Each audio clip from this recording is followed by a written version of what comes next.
What's up and welcome to Heresy Financial. My name is Joe Brown and we have had just a tidal wave of crazy news that I want to walk you through some of the more recent happenings that have unfolded. Number one, we had unemployment hit 22 million. It's the greatest number since the Great Depression and climbing. Meanwhile, there is new legislation put forth that is proposing $2,000 per month universal basic income as a response to the unemployment and the hardships. Third, we have some talk that China is actively going to start trimming their treasury holdings even more as a response to the irresponsible fiscal and monetary policy in the United States. And finally, the Small Business Administration is out of money. That didn't take long. And to top it all off, I'm recording this video Thursday after the market has closed, and the markets are up about 3.5% to 5%. Makes perfect sense. Let's dive in.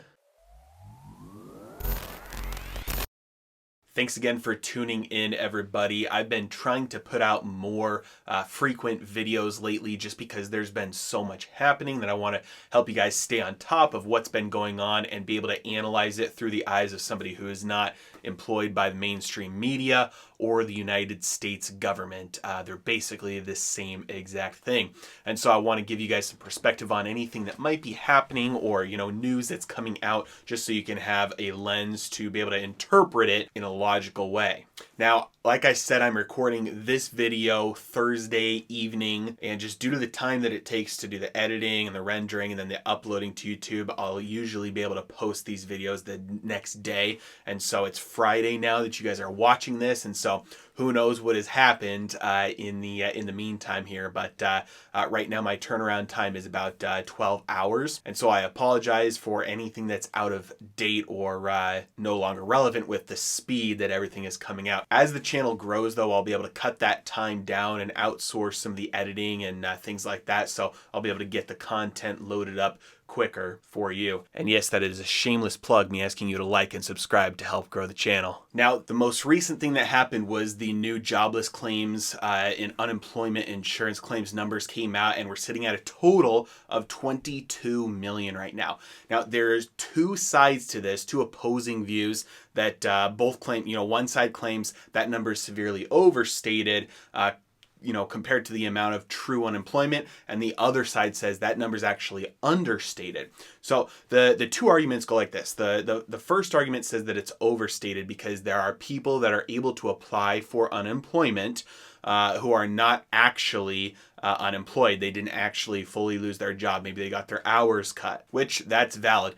The other side of the argument says that that number is undercounted because all of the unemployment systems are still, they're kind of backlogged right now and overwhelmed. They haven't been able to process all of the claims, and they're still not counting 1099s from what I understand. They're still only counting the W-2 wage earners. And so those are both valid reasons to understate or overstate that 22 million number, especially considering all of the people who are not applying. And so to me, as a rough estimate, 22 million works for me. Now, that's a huge number, and like I said, it's at the biggest it's ever been since the Great Depression, and at the current pace, we're going to shoot past the record level that we hit during the Great Depression within the next month or two, which during the Great Depression, it took about 2 years to hit that level. Now, as unemployment increases and a lot of other hardships start to hit Americans, not being able to pay their bills, not being able to afford groceries as costs are continuing to go up, maxing out their credit cards, depleting their savings, a new bill has been proposed to pay Americans $2,000 every single month for at least 6 months or until employment gets back to normal. So this is basically universal basic income. And it's double that of which Andrew Yang was campaigning on, his $1,000 a month idea. So this is a very, very expensive proposal. But just to put it into perspective, if the entire $2 trillion that was spent on the CARES Act, that was just the stimulus bill that was meant to rescue a bunch of the business and bail out a bunch of the businesses, and then some of that was used as the $1,200 payments. If that all went to individuals evenly, each individual would have seen somewhere around $13,000. And with the Federal Reserve basically giving the federal government a blank check saying spend as much as you want and we'll print money to purchase that treasury debt, it doesn't look like there's much in the way of opposition to helicopter money blowing up the deficit, blowing up the budget to astronomical and just a couple months ago, levels that would have seemed completely unrealistic and unbelievable. So like I said yesterday in my video, that it doesn't look like there's, any place for this to slow down. The money is going to continue to be printed to solve more and more of the problems that are, just a result of this same policy over the last 10, 20 years. It looks like that is continuing. Further than that, the SBA, the Small Business Administration, is already out of money. They've already spent their $380 billion in allocated funds, of which, by the way, there were $1.7 trillion applied for. So the need for money, cash, liquidity looks like it is far outpacing what the government has already done in this unprecedented $2 trillion spending package. And so it looks like they're going to have to double down, triple down, quadruple down, and continue to shove more and more money into the economy. Now, because of that, you have reports of places like China saying, hey, we're going to start dumping treasuries even more because we don't want to hold on to this. There's no reason for us to do this as the American government is pursuing these financially irresponsible policies that are going to devalue the dollar. And so they're going to take appropriate responses for themselves financially and start to unload some of these assets that are going to become more and more worthless as time goes on. Now, as I sit here, the markets are currently up in after hours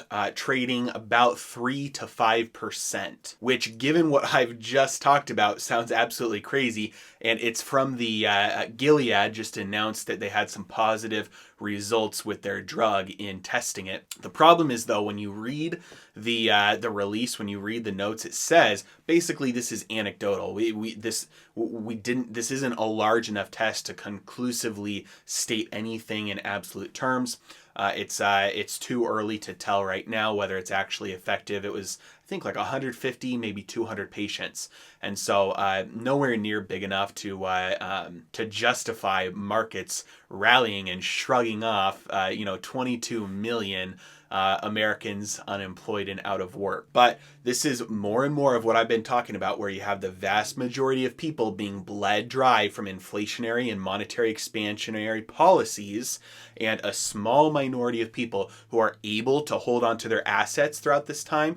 You're going to see this wealth gap explode to levels that will make what we're currently looking at look small in comparison. As you start to see more and more of the fundamentals start to step in, and the economy is, these cracks in the economy continue to get bigger and bigger, and you start to see ruptures and fires start here and there, you're going to see more and more bailouts happen, and we're going to see more and more nationalization of companies and banks happen. This is partly what F.A. Hayek was discussing when in his book, The Road to Serfdom. That's one of his more popular books.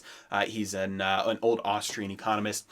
What he talked about was that socialism necessitates totalitarian control. Anytime you have any sort of a move towards socialism where you're redistributing resources, whether that's money or physical resources, it necessitates a step towards totalitarian control of that resource or that money or those people, because rather than letting the free market handle it for itself, anytime you take any step closer to socialism, that is a step towards control. And so we're seeing that right now as you have helicopter money handed out, bailouts handed out. That's a redistribution of resources. When they print money, that's taking purchasing power away from every dollar, redistributing that purchasing power into the new dollars that were created, and allocating that to the banks and to the companies that are being bailed out. So that's a redistribution of resources, and that necessitates totalitarian control because number one, you're you're taking a step beyond the law, which it's actually unconstitutional, number one, and number two, it is far beyond the congressional limits that were set on the Federal Reserve in terms of what they're allowed to do. That's why they're using all these legal loopholes like special purpose vehicles that are held at the Treasury in order to hold some of these toxic assets that are being purchased. So they're bypassing the bounds of the law to do this, number one. And so you have a step towards totalitarian control there, that you're having to do more and more things that are basically anti-freedom. They're taking the matters into their own hands, rule of man instead of rule of law. But then you also have things crop up where people start to, riot, and there's civil unrest, and there's Occupy Wall Street, and there's things where people start to get, where people start to realize, hey, I got a $1,200 check, and these cruise lines and airlines and casinos and hedge funds got millions and billions of dollars worth of bailout money. And so you have the National Guard, the military and state troopers being deployed in order to kind of keep the civil unrest at bay, and there's totalitarian control there.